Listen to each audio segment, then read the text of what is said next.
Hello everyone and welcome back to Every Other Saturday. So in tonight's video we're going to discuss the unfortunate defeat to Slavia Prague in the last 16 of the Europa League. Well guys, it was a little bit of controversy at the end, a couple of fantastic goals and a slightly lacklustre performance, but let's see what we can take from tonight's game. But as always guys, if you haven't done so already and you're new around here, please consider dropping a wee like on the video, subscribing and sharing it all over your social medias as well.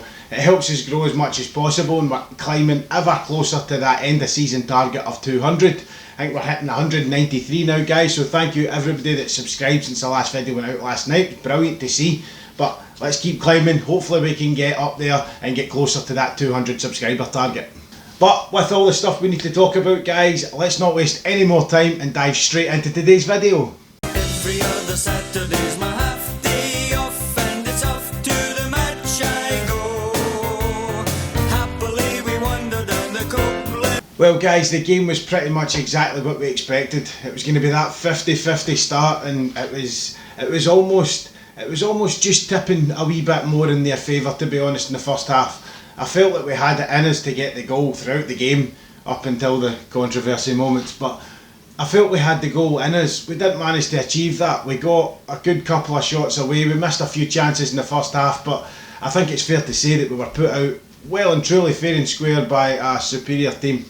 I don't think we can sit here and we can argue the fact that we deserve to go through over the two games. I think over the two games we maybe had a half in our favour, the other three were probably theirs, so I think it's fair to say. So we can say on the channel, well done Slavia, and you can progress through and hopefully he's do well. But on to next season for us when it comes to Europe. It'll be Champions League next season, into the qualifiers. But as I say, well done to Slavia. Just a bit of a poor performance again tonight from us, but that poor performance has a lot of points to it. So we started quick, as did they. We were good in the challenges and we got the ball forward, but there was so many loose passes and people out of place, and unfortunately I think today was the game that Scott Arfield, the game just ran straight past him. Every time you seen him on the ball, it almost looked as if he was out of place, and it looked as if he wasn't where he should be. And it was slightly disappointing to see. Scott's one of my favourite players at Rangers, and seeing him having a bad game's not the greatest, but wasn't the only person to have a bad game, to be fair. Alfredo Morelos for me was one of those players tonight that I thought could have maybe contributed more up front, but he did a lot. I'm definitely not taking his performance away from him. He did a lot up until the final third. Yes, he didn't get the ball in the net, but nobody else did either. I'm definitely not blaming Alfredo Morelos for this one. You can say that his performance wasn't up to the standard that he's been, and that's all I'm going to say, because he was running foot backwards, he was getting into the midfield to try and get the ball back, he was doing his usual but trying to hold the ball up as well. Just wasn't coming off for us tonight. It wasn't going to come off for anybody tonight, I don't think. As I say, this level just above where we were expecting tonight. I did think we'd get the goals. I thought coming to Ibrox would be a bit of a different kettle of fish for them, but Slavia came in, Slavia played well. You also had your man Ryan Kent, who was quite clearly our obvious attacking threat, who they nullified by basically bringing to the ground. And if I'm taking something away from Slavia's performance, I think their level of discipline and their game management is very, almost in a cheating sense. I'm not saying they cheated their way to the victory tonight, I'm not saying that at all. I just feel as if they're a wee bit, any time they're touched, they're almost down like Italians, and they're straight down, and the screams are obvious and plain to hear, and it really annoys me that, and I don't like to hear it. But again, game's by with, it's probably one of the weakest points to make in the game, but again, what can you say? They kind of used that to their advantage and they played it through the game, making referees have terrible decisions to make, and the referee wasn't exactly the greatest either, making some calls tonight either. So moving on. Middle of the park, we had Steve Davis doing what Steve Davis does, Glenn Kamara and Aribo. They were good. Everything was just good for me. It wasn't great. There wasn't anything pushing forward. There was a few lacklustre performances for me. Myself, I think Barisic was kind of out the game. A couple of crosses in. He wasn't in it as much as he used to be. And when you look at the centre half, of maybe using Balogun in there for his pace might have been the wrong decision for me, to be honest. Hollander was maybe your answer for tonight, but again, he's had his yellow card, he was kept on. Kamara had his yellow card and was kept on. Could that be classed as poor management from Steven Gerrard? Yes, it probably could, because the two of them probably could have been subbed off and taken that elimination of their yellow card just floating in the air for eventually Balogun to be sent off. Granted, Ryan Kent, sorry. Granted, Glenn Kamara didn't get sent off, but it's one of those things. Once it's there, it becomes a little bit more difficult to get your challenges in. So, again, maybe could have been changed there, and maybe should have seen Hadji instead at the substitution for Kemar Roof. But getting on to Kemar Roof, it was a bit of a disappointing 10 minutes I think he got. I'm not going to go out there and say that the guy went out there maliciously and did what he did, but that was one of the worst challenges I've ever seen on somebody. Boot being high, he's got every right to go for the ball. I'm not going to turn around and say that he's not. If he didn't go for that ball, you'd probably shout at him and say you should have went for the ball.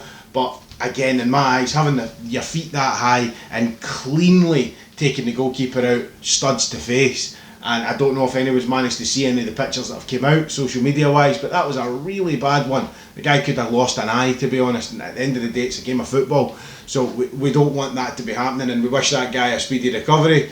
That's going to be a nice deep scar for him to have on his face, so I'd imagine Kemar Roof won't feel the greatest about it, to be fair, so we won't dig too deep into it. It was an accident, he didn't mean to do that, his foot was high, it was a deserved red card. We'll move on from that. But as red cards go, when you get deserved like Kemar Roof's was, the totting up process of yellow cards for Balogun just really annoyed me, because the two challenges that he did were just stupid. Yes, the one on the halfway line could have been nice and simply just taking one for the team, but when you're on a yellow card you don't really want to be making challenges like that in the front of the box. Eventually, when you get a red card the way he does after getting his second yellow and leading to a free kick in a position where that statue could really just take it for granted. And let's face it guys, what a free kick we seen. It was exactly the same style of free kick as we see Tavernier do, especially the one against Dundee United as well. It was a beautiful free kick, so again, fair play to the guy. It was a wonderful goal. Bar a couple of odd chances, there wasn't much else left. We had 3 substitutions coming on as well. They changed up the game. We had I think it was Itten came on, we seen Zungu come on as well, and I can't remember the last one if I'm brutally honest. It's one of them. I'm still thinking about the incident that's coming up just now, and I want to really get on to that point. So getting on to that point, it's disgusting to see at the stage that we're at as well, where it's a possibility that there was some racial abuse going on. So we don't know definitively what happened yet. I've still not seen what Gerrard's going to come out and say. I think he's doing that on the highlight show, but it's quite clear and obvious that something was viciously said to Kamara, it's then spread about the other players, and it's clear and obvious that whatever was said by whoever it was, I can't even remember his name again, just straight after the game, bit annoyed, when it was said by him so sleekly to hide his mouth and go up to him to entice a reaction, there is no place for that in football. We don't have any excuses for that. Granted, tonight they didn't take the knee at the start, right? But they have been taking the knee all the way through this season to make a stand for the Black Lives Matter stuff. Now, that to me, I'm not going to get into political stuff like that, but to me, the racism in football stuff does need to disappear, because there's no need for that. And for that to happen from player to player on a game live on the television, it's a bit disgusting to me. And for it not to be instantly kind of dealt with by the referee, again, he had a terrible game. How much control they have over that stuff as well, I don't really know. So again, but the referee not taking control of that as quickly as he did and booking Connor Goldson for having an opinion on it, and just booking the player that maybe said or didn't say a racial slur, shall we say. But you have to look at the reactions of the players on the park. Obviously the black guys were really incensed by what had happened, and I think it was Alan Hutton at the end of the game said that they could hear, obviously standing at the side of the park, they could hear the words racist being shouted. So if this has happened, it needs to be dealt with, and it needs to be dealt with correctly, because it's absolutely pathetic to have something like that kicking about any game, not just Scotland, not just European, but one of the biggest competitions for club football as well. It's disgusting to hear, and I hope it's dealt with correctly. But moving away from the controversy side, I'm going to kind of half wrap this video up with my summary on it. I can turn around and I can be disappointed, yes, because I've had a full season, other than the St Mirren game, of not knowing what it's like to watch Rangers lose again, and it's fantastic to have that. But it sucks being in this position because we all thought we were going to win that game. We were confident going into it, bringing it back to Ibrox to take a couple of goals off them. Maybe conceding one, but we were going to take a couple of goals. Now, they didn't turn up as well as they have done all season. Fair enough. But at the same point, you have to give Slavia Prague the credit that they deserve, because they came out and they managed that game so well, to the point that they had it right in the grasp of their hands, and they knew exactly what they wanted, and they took the game to Rangers in the right way. They got their 2 goals. The goals were great. The first one could have been defended a hell of a lot better, I'm not going to lie. Golson could have probably got to it. Maybe Arfield being out ever so slightly further, again asking the midfielders to cover the wide. I'm kind of on the fence with that, if I'm brutally honest, but Arfield could have maybe been over there. Golson could have got it. McGregor kind of got as much as he could onto it was one of those kind of switch down decisions to try and get down as quick as he could. So there was a lot of people that could have done a wee bit more, but it was a great goal. You can't take that away from them. So again, 2 goals, well scored, a well won game. Very disappointed in our performance, because I know we can play better, but at the same time Slavia Prague are quite clearly a step and above what we're used to playing. The only thing that annoys me is we take this result, we take that performance into the weekend, which is the big game for us. It's the Old Firm. We want to be taking positive mental attitudes into that. So hopefully that nothing tails on us and we drag it into Sunday and it makes the game a bit difficult. Because for me, the undefeated season stuff that I've tried my hardest not really to speak about is the only real thing that I actually care about now. Yes, the Scottish Cup's still to be played for, and I think we'll do well if we do get into that competition and it does keep running on with the way things are going. And it's one of those things now that Celtic have done this undefeated season, and to be honest with you guys, I really want to match that. I do, because I feel like we deserve it, because in the league we are undefeated. We have worked our socks off and played out of this world, and we do deserve that undefeated season. So it's really the only thing now that I care about. So hopefully, I didn't really want to be mentioning it, but we're getting to the kind of nitty gritty end of the season, so it's getting to that point where mentioning it is the big thing for me. So I hope we do keep continuing that vein of form in the league, and we can continue wanting to guarantee that undefeated season. But Sunday for me is a big one. Obviously I'll have a video out for that, but Sunday for me now is the big one. We need to focus on that, concentrate the proper levels, and push right into the weekend and just steamroll through Celtic the way it needs to be.